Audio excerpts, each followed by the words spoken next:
Friends, welcome to my YouTube channel. ನಾನು ಈ YouTube ಚಾನಲಲ್ಲಿ ಕಿಚನ್ ಟಿಪ್ಸ್ಗಳಾಗಿರ್ಬೋದು, ಗಾರ್ಡನ್ ಟಿಪ್ಸ್ಗಳಾಗಿರ್ಬೋದು, ಅದೇ ಹೂಗಳನ್ನು ಹೇಗೆ ಬೆಳೆಸೋದು, ನನಗೆ ಗೊತ್ತಿರೋ ಕೆಲವೊಂದಿಷ್ಟು ಚಿಕ್ಕ ಚಿಕ್ಕ ಮಾಹಿತಿಗಳನ್ನು ನಿಮ್ಮ ಜೊತೆ ಹಂಚ್ಕೊಳ್ತೀನಿ. ನಿಮಗೆ ಈ ವಿಡಿಯೋ ಇಷ್ಟ ಆಗಿದ್ದರೆ ಶೇರ್ ಮಾಡಿ, ಕಮೆಂಟ್ ಮಾಡಿ, ಲೈಕ್ ಮಾಡಿ. ನಿಮ್ಮ ಪ್ರೋತ್ಸಾಹ ಯಾವಾಗಲೂ ಇರಲಿ ನನ್ನ ಮೇಲೆ. ನಾನು ಇವತ್ತಿನ ವಿಷಯ ಏನಂದರೆ, ಪುದೀನ ಸೊಪ್ಪನ್ನು ಹೇಗೆ ಬೆಳೆಸೋದು ಅನ್ನೋದನ್ನು ಹೇಳ್ತೀನಿ. ಇದು ನೋಡಿ, ನಾನು ಬೆಳೆಸಿರೋ ಪುದೀನ ಸೊಪ್ಪು ಕೆಲವೊಮ್ಮೆ ಹುಳ ತಿಂದ್ಬಿಡತ್ತೆ, ಅಥವಾ ಕೊಳೆತು ಹೋಗುತ್ತೆ, ಅಥವಾ ಚೆನ್ನಾಗಿ ಬೆಳೆಯಲ್ಲ. ಅದಕ್ಕೆ ಏನು ಮಾಡಬೇಕು, ಯಾವ ರೀತಿ ಅದನ್ನು ಮೇಂಟೈನ್ ಮಾಡಬೇಕು ಅಂತ ನಾನು ಈ ವಿಡಿಯೋದಲ್ಲಿ ಹೇಳ್ತೀನಿ. ನೀವು ಸ್ಕಿಪ್ ಮಾಡದೆ ಈ ವಿಡಿಯೋನ ಪೂರ್ತಿಯಾಗಿ ನೋಡಿದ್ರೆ ನಿಮಗೆ ಪೂರ್ತಿ ಮಾಹಿತಿ ಸಿಗುತ್ತೆ. ನಾನು ನೋಡಿ, ಒಂದು ಜೀಪಿನ ಟಯರಲ್ಲಿ ಈ ಥರ ಪುದೀನ ಸೊಪ್ಪನ್ನು ಬೆಳೆಸಿದ್ದೀನಿ. ಇದಕ್ಕೆ 2 ಕಾರಣ ಇದೆ. ಒಂದು, ಇಷ್ಟೇ ಜಾಗದಲ್ಲಿ ಪುದೀನ ಸೊಪ್ಪು ಚೆನ್ನಾಗಿ ಬೆಳೆಯುತ್ತೆ ಅನ್ನೋ ಕಾರಣಕ್ಕೆ.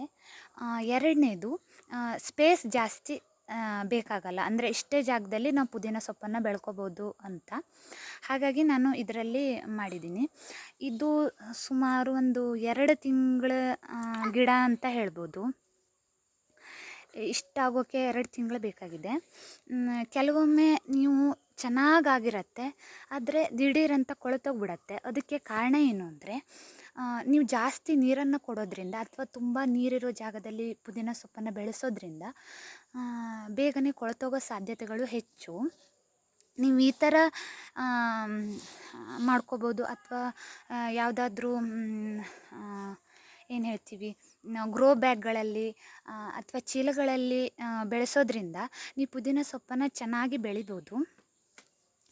ಮತ್ತು ಪುದೀನ ಸೊಪ್ಪಿಂದು ಒಂದು ಲಕ್ಷಣ ಏನು ಅಂದರೆ, ಸ್ವಲ್ಪ ಸ್ವಲ್ಪ ದೂರಕ್ಕೆ ಬೇರು ಕೊಡುತ್ತೆ. ನೋಡಿ ಎಷ್ಟೆಲ್ಲ ಬೇರುಗಳು ಬಂದಿದೆ ಅಂತ. ಒಂದು ರೀತಿ ಬಳ್ಳಿಗಳ ಥರನೇ ಹಬ್ಬತ್ತೆ ಇದು.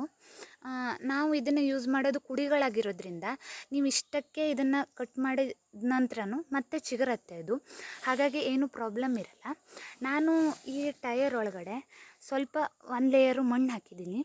ಆಮೇಲೆ 2ನೇ ಲೇಯರು ನಾನು ಮರಳು ಹಾಕಿದ್ದೀನಿ. ಆ್ಯಂಡ್ 3ನೇ ಲೇಯರು ಸಗಣಿ ಅಂದರೆ ಗೊಬ್ಬರನ ಹಾಕಿದ್ದೀನಿ. ನೀವು ಸಗಣಿ ಗೊಬ್ಬರನೂ ತೊಗೋಬೋದು, ಕುರಿ ಗೊಬ್ಬರ ಕೂಡ ಹಾಕ್ಬೋದು. ಆದರೆ ಕುರಿ ಗೊಬ್ಬರಕ್ಕೆ ಹೆಚ್ಚಿಗೆ ತೇವಾಂಶ ಇರಬೇಕು, ಇಲ್ಲಾಂದರೆ ಗಿಡ ಸತ್ತೋಗೋ ಸಾಧ್ಯತೆಗಳೇ ಜಾಸ್ತಿ. ಹಾಗಾಗಿ ನನ್ನ ಕೇಳಿದರೆ ಸಗಣಿ ಗೊಬ್ಬರ ಬೆಸ್ಟ್ ಆಪ್ಷನ್ನು. ನೋಡಿ ಸುತ್ತಲೂ ಯಾವ ಥರ ಹರಡ್ಕೊಂಡಿದೆ ಅಂತ. ಜಾಸ್ತಿ ನೀರಿಲ್ಲ, ತೇವಾಂಶ ತುಂಬ ಇಲ್ಲ. ಈ ಥರ ಇರೋದ್ರಿಂದ ಚೆನ್ನಾಗಿ ಸುತ್ತಲೂ ಹರಡ್ಕೊಳ್ಳುತ್ತೆ. ಮತ್ತು ಆಗಾಗ ನೀವು ಅದು ಹೊರಗಡೆ ಬರ್ತಾ ಇದ್ದರೆ ಈ ಥರ ಒಳಗಡೆ ಇದು ಮಾಡೋದ್ರಿಂದ ಅದು ಇಲ್ಲೇ ಬೇರನ್ನು ಮಣ್ಣೊಳಗಡೆ ಹೋಗುತ್ತೆ.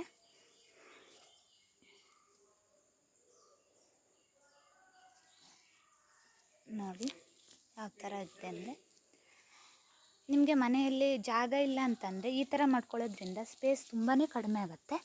ಅದು ಅಲ್ಲದೆ ಚೆನ್ನಾಗಿ ಬೆಳೆಯುತ್ತೆ ಕೂಡ. ಮತ್ತು ಒಂದೇ ಜಾಗದಲ್ಲಿ ಇರೋದ್ರಿಂದ ನಿಮಗೆ ಅದನ್ನು ನೀರು ಹಾಕೋದಾಗಿರಲಿ, ಅದನ್ನು ಮೇಂಟೈನ್ ಮಾಡೋದಾಗಿರಲಿ ತುಂಬಾ ಸುಲಭ.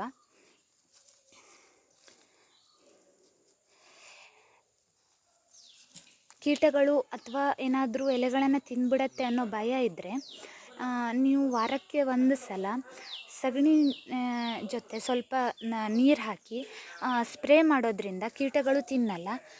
ಇದೇ ಥರ ಚೆನ್ನಾಗಿ ಬೆಳೆಯುತ್ತೆ.